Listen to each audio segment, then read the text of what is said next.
everybody, welcome back to Talk with Nia. So let's start off with Lori Harvey, because Lori Harvey makes men sign NDAs, non-disclosure agreements, when they date her, okay? And there's a $1 million penalty if they say anything that they were talking about or whatever, if she's choosing to date you. So Lori, why you got people signing NDAs?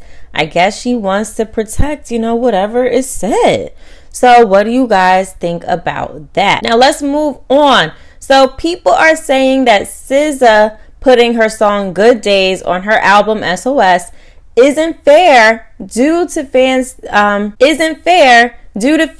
not saying anything negative about it. And they're basically comparing it to Cardi B putting WAP on her next album when she decides to drop it. So people are saying Cardi B's gonna put WAP on her next album. There was a riot. People were saying, why would she do that? She's just doing it to help her numbers. That song is mad old. But nobody's saying anything about SZA putting Good Days on her S.o.s. album. So people feel like it's not really that fair. So what do y'all think about that? Now, talking about SZA actually did an interview on Hot 97 and says that she's glad that making this album is over with, all the little fine details. She's just glad that it's over. And part of her doesn't want the album to come out due to pressure and possible judgment, okay? So you could tell that she's nervous about what people are going to have to say. She also addressed the situation with Doja Cat when Doja Cat was teased that she was going to be on the song called Shirt. And she said this was during the time that Doja Cat, had that surgery. I believe she had got her tonsils taken out or something like that. And there was confusion between both SZA's management and Doja's management teams in regards to the song. And, she hopes to get her on the deluxe album. Okay, so we may get Doja Cat on the deluxe. But it was cool that she cleared up that whole thing, because we did think that Doja Cat was going to be on Shirt. But SZA's album hasn't even dropped yet, and it's already doing good. So I think SZA, you have a strong fan base. I think people are going to just love the fact that you're giving them music. I mean, people are putting out there like, who else can go 5 years without putting out an album and still have this much hype about dropping an album 5 years later? And y'all know how much I love SZA, so I'm definitely listening. And I don't care. I'm going to like every song. I don't even care. So, but that's just me. So we shall see when SZA's album drops on Friday. Now, Tory Lanez, let's talk about him. He's going to have Kylie Jenner and Corey Gamble as witnesses for the court case with Megan Thee Stallion, because they were present at Kylie's pool party. That is interesting. I would be shocked to see if both of them came to court as a witness, though. I don't know if that's really going to happen, but Tory Lanez is facing another hurdle in this case, the Megan Thee Stallion shooting case, and prosecutors are hitting him with a third charge, okay, just as his trial is about to begin. So court records are showing the new charge against Tory is felony negligent discharge of a firearm, which comes on top of his previous 2 charges of assault with a semi-automatic firearm and carrying a loaded and unregistered firearm. So Tory Lanez is not looking too good for you, bro. But we will see how this court case plays out. Now, I don't know why this popped up, but Rita Ora is taking the time out to shut down some rumors about her being Becky with the good hair from Beyonce's hit song Sorry in 2016. So she admitted that it was a coincidence that she was spotted in a picture with lemons on her bra and a J around her neck after the song was released, and she claimed that it was an R around her neck and not a J, and that the bra had nothing to do with it, and that it was her own design with an underwear company. Now, why is she taking the time out to talk about this now?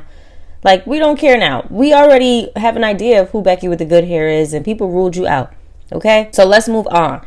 Now, let's talk about Young Miami. So Young Miami is in her acting bag, okay? She's going to be on Grownish season 5. Y'all know she's going to be on BMF and Stars, which is coming out in January.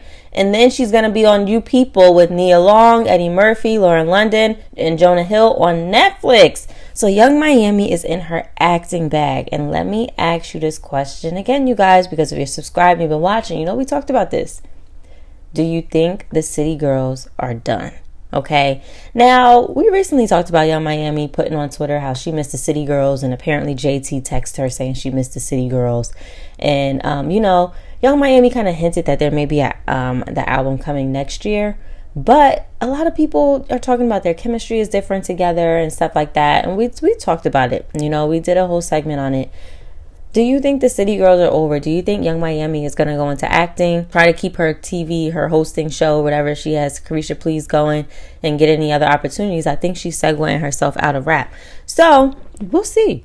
We'll see. Maybe JT will go solo, but I don't know. That kind of like totally doesn't agree with what they said when she was interviewing JT on Carisha Please, how they will always do it together. So I don't know.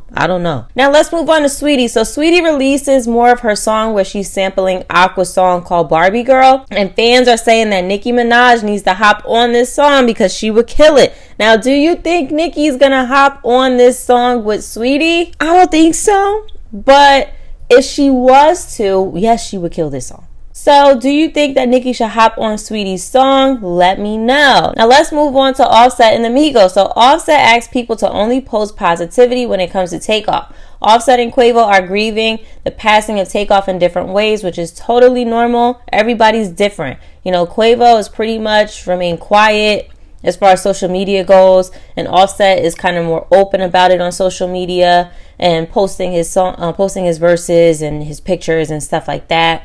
So there's a possible chance that Offset is saying this because he's seeing the rumors that are out there in regards to Takeoff's parents battling over Takeoff's money.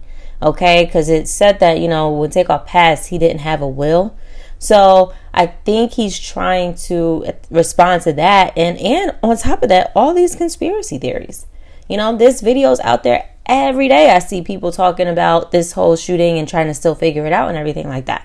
So I think it's just a lot for Offset and the family to see and take in when they're really trying to grieve over losing someone that they cared about and loved about so much. But that is all I have for today. I will see you guys in the next video. Bye.